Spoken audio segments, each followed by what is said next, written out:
बात कर लेते हैं कांग्रेस की। कांग्रेस भारत जोड़ो यात्रा निकाल रही है, लेकिन गोवा में उसके अपने विधायक साथ छोड़कर चल दिए।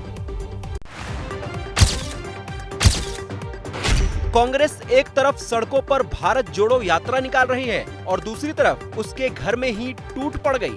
गोवा में दिगंबर कामत और माइकल लोबो समेत कांग्रेस के 11 में से 8 विधायकों ने बीजेपी का दामन थाम लिया। सीएम प्रमोद सावंत की मौजूदगी में बीजेपी का पट्टा देकर पार्टी की सदस्यता दिलाई गई।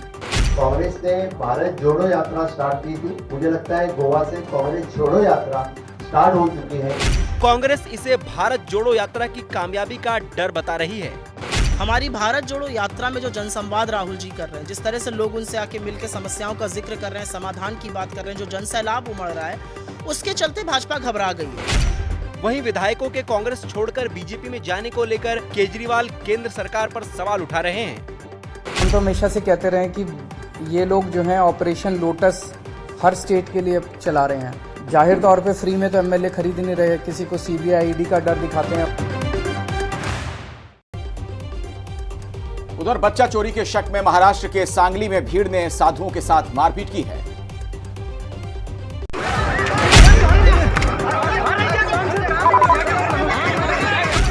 कोई पैर पकड़कर साधुओं को गाड़ी से बाहर खींच रहा है तो कोई थप्पड़ चला रहा है और फिर सफेद रंग की शर्ट वाले शख्स ने तो बेल्ट से साधु पर हमला बोल दिया। तस्वीरें महाराष्ट्र के सांगली की हैं, जहां लवंगा गांव में साधुओं पर बच्चा चोरी का शक जताते हुए भीड़ ने साधुओं को बेरहमी से पीटा। भीड़ तंत्र के कहर का शिकार हुए ये चारों साधु यूपी के रहने वाले हैं, जो उत्तराखंड नंबर की इस गाड़ी से पंढरपुर जा रहे थे। साधु जब सांगली के लवंगा गांव पहुंचे तो वहां भीड़ ने साधुओं से पूछताछ शुरू कर दी।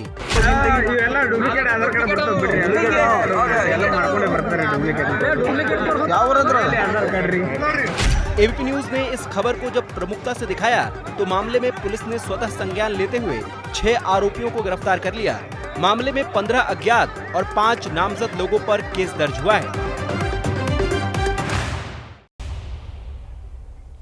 साधुओं की पिटाई के बाद सुरक्षा को मुद्दा बनाकर शिंदे सरकार विपक्ष के निशाने पर है।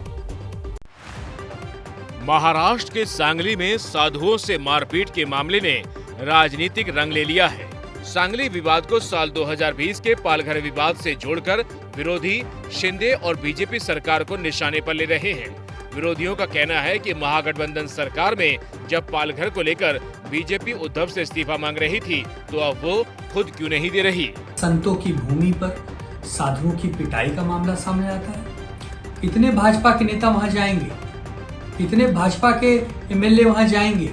अब किसकी सरकार है और क्या अभी भी उस तरह से जो मांग भारतीय जनता पार्टी ने की थी कि ये केस सीबीआई को दिया जाए, वैसी ही मांग अभी की जाएगी? तो वहीं बीजेपी कह रही है कि तुरंत एक्शन लिया गया। आने वाले भविष्य में कोई भी संत साधु महाराष्ट्र के किसी भी गली कोने से, गांव से, कस्बे से गुजरे तो उन पर हाथ उठाने का दुस्साहस भविष्य में कोई न करे। इस प्रकार का कठोर शासन, कठोर कार्रवाई हम करेंगे। और यूपी में मदरसों के सर्वे के बाद सिलेबस पर नया विवाद खड़ा हो गया है। सिलेबस विवाद में मुगल बादशाह औरंगजेब की एंट्री हो गई है। मदरसों के सर्वे के बीच मौलाना सुहैब कासमी ने बड़ा दावा किया है। सर्वे के फैसले पर कई मुस्लिम नेता और धर्मगुरु विरोध कर रहे हैं। इसके उलट मौलाना सुहैब ने सर्वे को जरूरी बताते हुए मदरसों के सिलेबस के तार औरंगजेब से जोड़ दिए। कुल मदरसों में पढ़ाने जाने वाला जो सिलेबस है वो औरंगजेब का बनाया हुआ है। मदरसों के सर्वे के फैसले के बाद एबीपी न्यूज भी लगातार पड़ताल में जुटा है। एबीपी न्यूज की टीम बिजनौर के 3 मदरसों में पहुंची, जहां अल्पसंख्यक विभाग के अधिकारी सर्वे कर रहे थे। यूपी सरकार ने सर्वे के लिए जो 11 बिंदु चिन्हित किए हैं, उन मानकों के मुताबिक बिजनौर के ये तीनों मदरसे फेल रहे। जो हमने सर्वे में देखा, वहाँ पर जो गैर मान्यता वाले मदरसे हैं वो मोस्टली दीनी तालीम दे रहे हैं। यूपी के कई और शहरों में भी एबीपी न्यूज की टीम मदरसों की पड़ताल करने पहुंची और ज्यादातर जगहों पर मदरसे तय नियमों को पूरा नहीं कर रहे हैं। जैसे ही घड़ी का काटा दोपहर 2:30 पे आए, बबीता जी का दिल सास बहू साजिश के लिए मचल जाए। और ये है इनकी बहू, पूरे दिन ऑफिस की टेंशन हो जाए गॉन जब ये करें अपना फेवरेट शो फ्री टाइम पे ऑन। इनकी तरह आप भी देखें अपना फेवरेट शो अपने टाइम पर और डाउनलोड कीजिए एबीपी लाइव ऐप अपने स्मार्ट टीवी पर।